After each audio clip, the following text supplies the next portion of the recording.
ஹலால்ல நீங்க சொல்லக்கூடிய விஷயங்கள், அதாவது பன்றி கறி சாப்பிடக்கூடாது, ஏன் சாப்பிடக்கூடாது? பன்றியை பத்தி நீங்க சொல்லணும்னா சயின்டிபிக்காக நம்ம பேசுவோம். முதல்ல பன்றிக்கு 4 விதமான குணாதிசயங்கள் உண்டு. 2ஆம் உலக போருக்கு முன்னால வரைக்கும் மனிதர்கள் தன்னுடைய இயற்கை உபாதைகளை கழிக்கிறதுக்காக டாய்லெட் போக வேண்டிய கட்டாயத்துல இருந்தான். அப்படிதான் இருந்தது உலகம் ஆரம்பத்திலிருந்து கடைசி வரைக்கும். அப்போ 2ஆம் உலக போருக்கு பிறகு டாய்லெட் என்ற ஒரு கான்செப்டை உலக மக்கள் கொண்டு வராங்க. அப்போ இந்த மனிதனுடைய இயற்கை கழிவுகளை எடுக்கிறதுக்கு ஒரு ஒரு உயிரினம் வேணும்னா இறைவன் அதை படைக்கிறார். அதனுடைய பர்பஸ் என்னன்னா என்விரான்மெண்ட் கிளீனர். மனிதன் செய்த உபாதைகளை கிளீன் பண்றது அதனுடைய ஜாப். மலம் உண்பது, மலத்தை உண்பது அதனுடைய பிரைமரி டாஸ்க். 2வது, உலகத்தில் உள்ள அனைத்து விலங்குகளும் தன்னுடைய கழிவை தானே சாப்பிடாது, பன்றியை தவிர. பன்றி மட்டுமே தன்னுடைய கழிவை தானே சாப்பிடும். 2வது அதுக்குள்ள கேரக்டரிஸ்டிக்ஸ். 3வது கேரக்டரிஸ்டிக்ஸ், அதுக்குள்ள உள்ள குடல் புழின்னு சொல்லக்கூடிய வார்ம் 1000 டிகிரி நீங்க செல்சியஸ்ல சூடுபடுத்தினாலும் கொதிநிலை கொண்டு வந்தாலும் இல்ல 10,000 டிகிரி நீங்க கொதிநிலை கொண்டு வந்தாலும் அந்த வார்ம்ஸ் அழியாது. அது குடலுக்குள்ள போச்சுன்னா அது குடல் புழுக்களாக மனிதனுக்கு உபாதைகள் ஏற்படுத்தும். ஒரே மிருகம் உலகத்துல சாப்பிட்டு 30 நிமிடங்கள்ல செரிமானம் ஆயிடும்.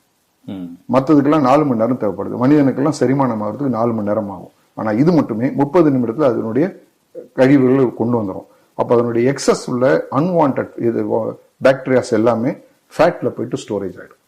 அப்போ இந்த உணவை மனிதன் உட்கொண்டால் மனிதனுக்கு உகந்ததல்ல அப்படின்றத படைப்பாளனாகிய இறைவன் சொல்றான், இது சாப்பிடாத.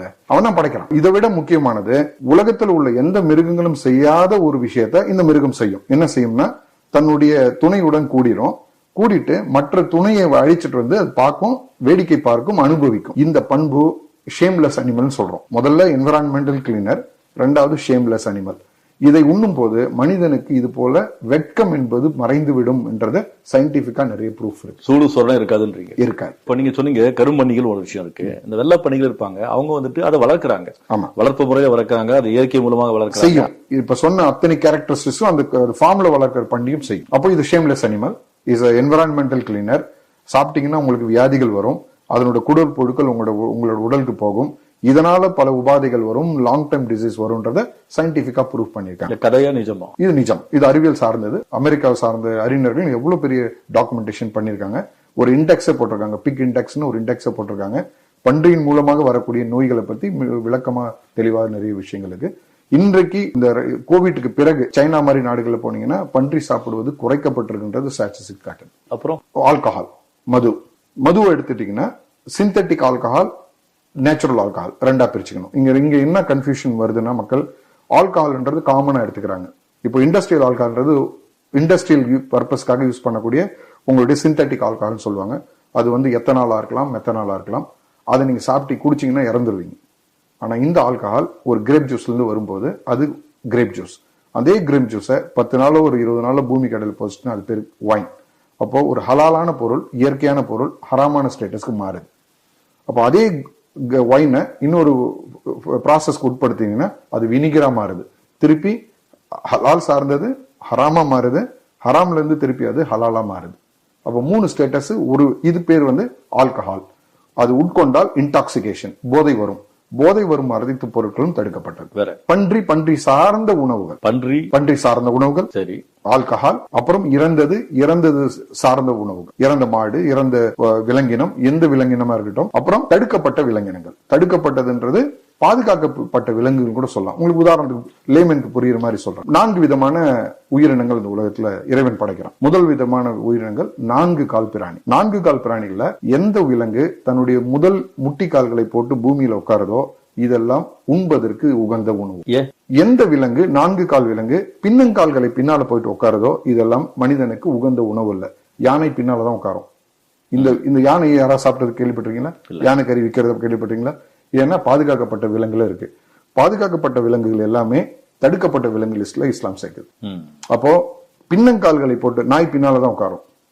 இதெல்லாம் பின்னங்கால்களை பின்னால போட்டு உட்காருதோ இந்த விலங்குகள் எல்லாமே இஸ்லாம்ல தடுக்கப்பட்டது. இஸ்லாம்னா மனித குலத்துக்கு தடுக்கப்பட்டது. அதனால வியாதிகள் வரும். அதான் புலால் உண்ணிகள், அதனுடைய பற்கள் கூரிய பற்கள் ஒரு விலங்கை அடித்து இன்னொரு வேட்டையாடி சாப்பிடும். அப்படி சாப்பிடும் போது அந்த மாமிசத்தை நீங்க சாப்பிட்டீங்கன்னா அது உங்களுக்கு உடல் உபாதைகளை கொண்டு வரும். அழிக்கப்பட்ட விலங்கு லிஸ்ட்ல சேர்க்கப்பட்டிருக்கு. இன்னைக்கு அது நீங்க சாப்பிட்டீங்கன்னா ஒரு 10 வருஷத்துல உலகத்துல அந்த விலங்குகளே இல்லாம போயிடும். பறவைகள், ஓகே, அடுத்து பறவைகள். எது எல்லாம் தன் அலகால கொத்தி கொத்தி சாப்பிடுதோ அதெல்லாம் ஆகுமானது. எது எல்லாம் கால்களால் பிடித்துக்கொண்டு அலகால இழுத்து இருக்கோ அது எல்லாமே தடுக்கப்பட்டது. ஏன்?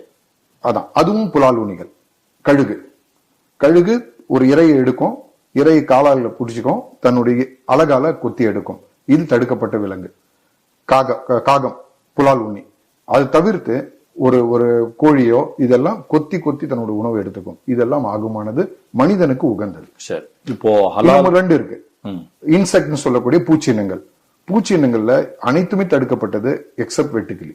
வெட்டுக்கிளி நியூட்ரிஷன் உள்ளது என்று சயின்டிபிக்கா ப்ரூவ் பண்றாங்க. மற்றபடி மற்ற அனைத்து விதங்களும் தடுக்கப்பட்டது. 4வதாக கடல் வாழ் உயிரினங்கள். கடலிலும் வாழும், நீரிலும் வாழும், நிலத்திலும் வாழும். குட்டி போட்டு பால் கொடுக்கும். இதெல்லாம் மெம்மல்ஸ் சொல்றோம். இந்த பெங்குயின் இதெல்லாம் தடுக்கப்பட்டது. இப்போ பாம்புன்னா கடல்லையும் வாழும், தரையிலும் வாழும். ஆமை கடலிலும் வாழும், தரையிலும் வாழும். அப்போ எதுலாம் கடலிலும் தரையிலும் நீண்ட காலமாக வாழக்கூடிய பண்பு உள்ளதோ, குட்டிகள் போட்டு பால் ஊட்டுதோ, பாலூட்டிகள், இது எல்லாமே தடுக்கப்பட்டது. நான் 4 பிரிச்சிருக்கேன்.